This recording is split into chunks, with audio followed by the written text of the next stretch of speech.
What is the shadow? The shadow is a psychology term made popular by Carl Jung. The shadow, our personal shadow, is our most negative qualities and emotions.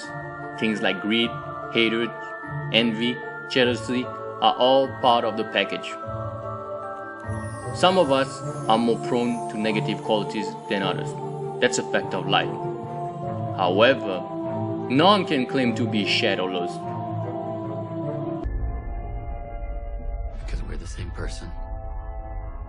That's right. We are the all singing, all dancing cracked. I don't understand this. You were looking for a way to change your life. You could not do this on your own. All the ways you wish you could be, that's me. I look like you want to look. I fuck like you want to fuck. I am smart, capable, and most importantly, I'm free in all the ways that you are not.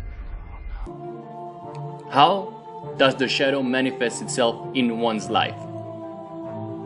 The shadow lies buried deep within, but it becomes disturbed and active in moments of stress or when deep wounds and insecurities are triggered. One of the ways the shadow expresses itself the most is by projecting. The things we repress and perhaps try to suppress are projected onto others. Sometimes we simply fabricate and project those qualities out of the blue in order to vilify and judge others. We might see a quality in others that we lack. We exaggerate this projection and become mad and frustrated because what we see in that person is something we have neglected in our own lives. For example, you might condemn a man for having a bunch of girlfriends. You judge his acts and behaviors as being licentious and careless.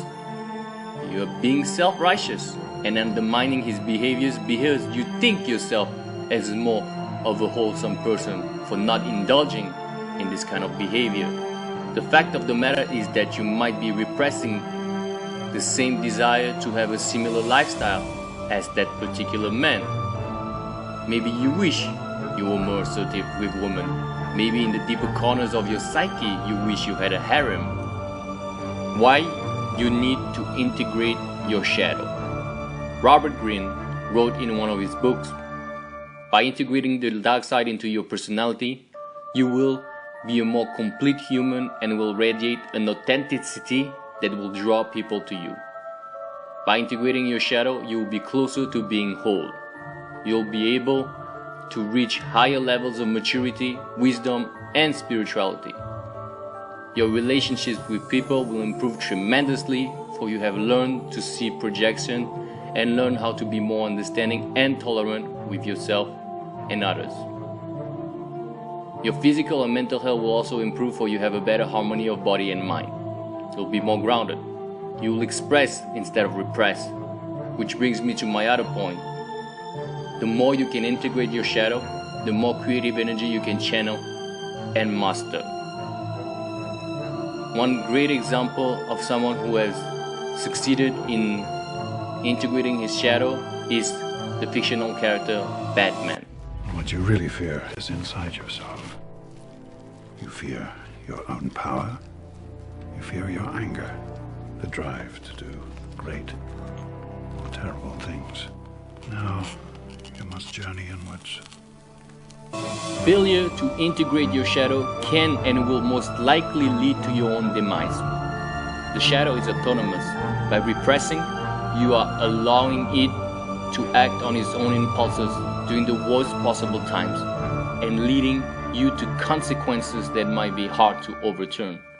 Your shadow will fly under the radar and act on its own volatility. A person is made stronger by integrating one's shadow, whereas another one has been made weaker by neglecting theirs. The Greeks knew a god or goddess, Euenio, became the one who turned against you and destroyed you. Any part we disown within us turns against us. The personal shadow represents a collection of these disowned parts. We do things we wouldn't voluntarily do and later regret. We say things we wouldn't say our facial reaction expresses emotion we are not aware of. A great fictional example of someone who has failed to integrate his shadow is Darth Vader. You were the chosen one! It was said that you would destroy the Sith, not join them! Bring balance to the Force, not leave it in darkness! Another fictional character that took it even further was Dr. Jekyll. Dr. Jekyll was a respectable gentleman who took a potion to separate out his darker impulses to create a creature free of conscience, named Mr. Hyde.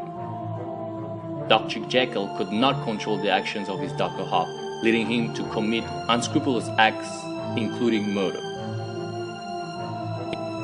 Ways to integrate your shadow. There are a bunch of special ways to integrate one's shadow. We will not focus on them in this video. This is just an introduction. We will get into more depth in future videos. What you can do in the meantime is realize that you are not as good as you think you are, if you have not realized it by now. Yes, you are capable of doing bad. Yes, you are capable of evil thoughts, words, and deeds. You underestimate the power of the dark side. It does not mean that you should feel guilty of having all those unwholesome emotions and qualities buried within yourself. This is part of being human. Your first step is having the courage to accept it, embrace it, and welcome it. You need to cultivate more awareness, understanding, and detachment. You need not judge yourself. By being self-aware and having unconditional love for yourself, you'll be making a huge step forward. Those unwholesome things you might see in you might appear as foes for the moment. Once you learn how to welcome them as guests, they will become lifelong friends and ultimately make you more whole and help you shine more light on those wholesome qualities you also possess. Please comment, write down below your struggles and what subjects you want to learn about. Please help us make better content for you guys. Subscribe and click the bell button to be notified. Stay in touch with us. Videos come out every week. Don't miss them. Thanks a lot for your support. Get one or more of our ebooks. Some are free, some are almost free. Either way, you will benefit tremendously from them. Check the link in the description box below and don't forget to be inspired and inspire.